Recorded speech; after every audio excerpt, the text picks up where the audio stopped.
Pahalgam 22 April 2025 જે આતંકવાદી હુમલો થયો જેમાં 26 પ્રવાસીઓએ જીવ ગુમાવ્યા હતા, જેમાં ભાવનગરના કાળિયાબીડ વિસ્તારમાં આવેલ નંદનવન સોસાયટીમાં રહેતા યતીશભાઈ સુધીરભાઈ પરમાર અને તેમના પુત્ર સ્મિત યતીશભાઈ પરમારનું આતંકી હુમલામાં દુઃખદ અવસાન થયું હતું।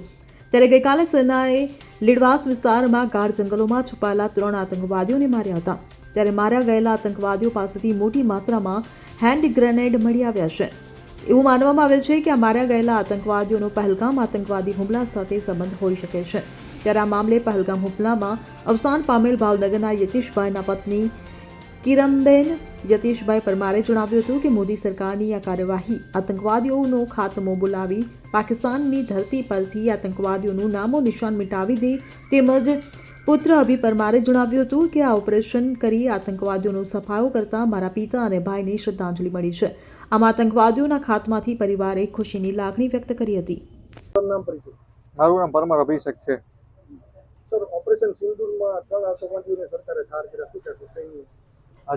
આજે પહેલગામ હુમલાના જે 3 મહિના થયા છે, આજે આપણા આર્મીવાળા જવાને આજે 3 આતંકવાદીને ખાત્મો કરી નાખ્યો છે ઓપરેશન સિંદૂર નામથી, બરોબર। આજે મને ખૂબ ગર્વ થાય છે કે આજે 3 મહિના રહીને 3 આતંકવાદી માસ્ટર માઇન્ડ હતા એને આજે ખાત્મો કરી નાખ્યો છે। આજે મને થોડુંક એમ થાય છે કે આજે આતંકવાદી 3 માર્યા છે એ થોડેક મને ગર્વ થાય છે। હવે પાકિસ્તાનનું નામ નિશાન મિટાવી દેવું જોઈએ, જેના કારણે મારા પિતા અને મારો ભાઈ ગુમાવ્યો છે, એના કારણે બીજાના કોઈના ઘરમાં આવું ન થાય એના માટે મોદી સાહેબને પ્રાર્થના કરું છું। કઈ ઘટનામાં તમારા પિતાને ક્યાં ગુમાવ્યા, ભાઈ કોણ? પહેલગામ 22 એપ્રિલ બપોરના 2-2:30 વાગે આસપાસ ત્યાં પહેલગામ હુમલામાં મારા પપ્પા અને મારા નાના ભાઈને સ્મિતને બેયને ગોળી મારી નાખ્યા છે આતંકવાદીએ। સરકાર પાસે શું અપેક્ષા રાખો તમે તમારા પરિવારમાં? બસ સરકાર પાસે થોડીક એટલી અપેક્ષા રાખવાની છે કે થોડીક નાની મોટી તે નોકરીની અપેક્ષા કરે, તેના માટે મારું ગુજરાન ચલાવી શકું મારા ઘર માટે। ઓપરેશન સિંદૂર વિશે શું કહેશો? સરકાર ઓપરેશન સિંદૂર ચલાવે, શું કહેશો?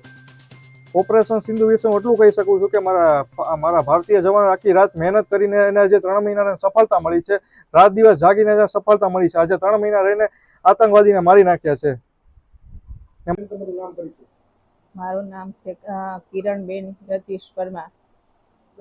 કયા સમયે ઘટના બની હતી તમારી સાથે? પહેલગામમાં ત્યાં બની હતી। અમે મોરારી બાપુની કથામાં ગયા હતા। અમે કથા સાંભળી 3 દિવસ પછી અમે ફરવા ગયા હતા। શું ઘટના બની?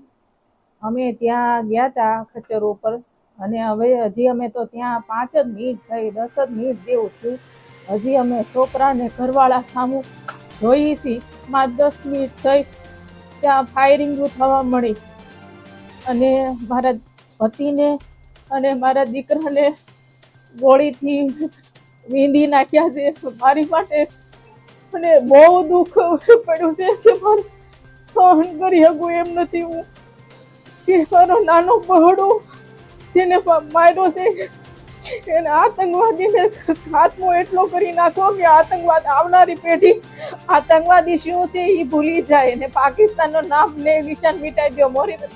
નરેન્દ્ર મોદીને મારી પ્રાર્થના છે કે છે ને આતંકવાદીને નામ નિશાન મિટાવી દે।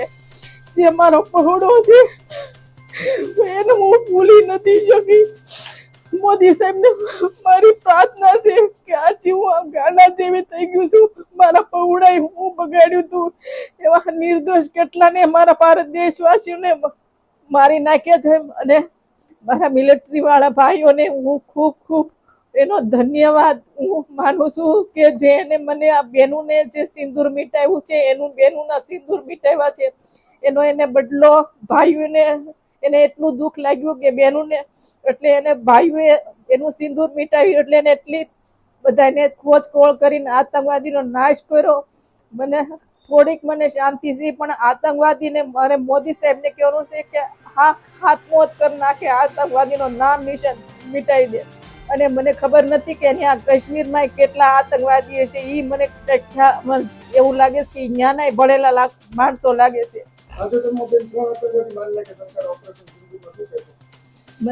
મને થોડીક શાંતિ છે, પણ જે મારે અશાંતિ છે, હું મરીશ ત્યારે મારી ચાશે મારો છોકરો ને મારો ઘરવાળો તો નહીં આવે ને, એવા કેટલાના પતિ ગુમાવ્યા છે, બધી સ્ત્રીઓને એને બધાને કેટલું દુઃખ છે, એની માને ખબર હોય કે જે દીકરો ગુમાવ્યો હોય એમ। અને જે મિલિટરી વાળા મારા ભાઈઓ છે એને હું ખૂબ ખૂબ ધન્યવાદ દઉં કે આવા આતંકીઓને તો ખૂણે ખાતરેથી વીણીને નામ નિશાન મિટાવી દો, એનું નામ પાકિસ્તાનનું નામ નિશાન મિટાવી દો. Bureau report CN24 news. હવે જુઓ દેશ દુનિયાની તમામ ખબરો તમારી આંગળીના ટેરવે. ઉઠાવો મોબાઈલ અને ગૂગલ પ્લે સ્ટોર પરથી ડાઉનલોડ કરો અમારી CN24 ન્યૂઝ મોબાઈલ એપ.